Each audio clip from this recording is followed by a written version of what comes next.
बिस्मिल्लाहिर्रहमानिर्रहीम। माशाल्लाह सीज़न की पहली नड़ी तकरीबन 70 यार्ड तो मारी है। माशाल्लाह वेखो किड्डी लम्मी धौन है। खूबसूरती चेक करो, यदी कलर ये चेक करो।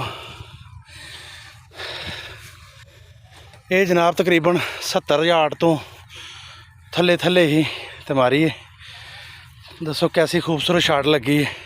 सुभान साहब ये पर जरा खिलारो, खूबसूरती विखाओ वेखण वालियां नूं। सारे पर आखिर तो फड़ के जरा खिलारो, हाँ कितनी लंबी है। यदी तकरीबन 4 फुट तो उत्ते यदी जिहड़ी है ना चौड़ाई है।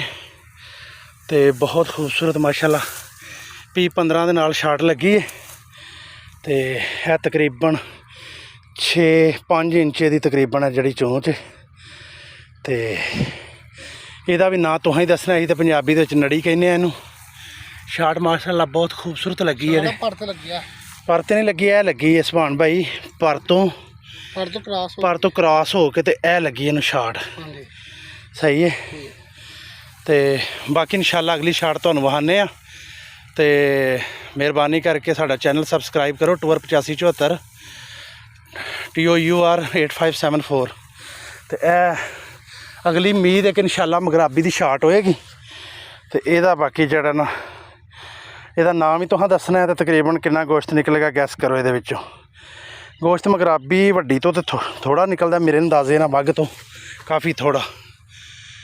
तो दी खूबसूरती है।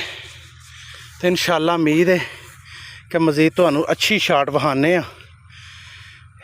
आ। माजरत ना सांस साड़ी फुल गई है, क्योंकि काफ़ी दूर तो करालिंग करके फिर इनू काबू किया। तुसीं समझदे हो कि बड़ा जानवर सियाणा हुंदा है। तो सही है। अल्लाह हाफ़िज़ जी, अस्सलाम वालेकुम। ये खूबसूरती है नड़ी की। हम अच्छे से भून रहा हूँ। इंशाल्लाह उम्मीद है कि बनेगी भी अच्छी और मज़ेदार।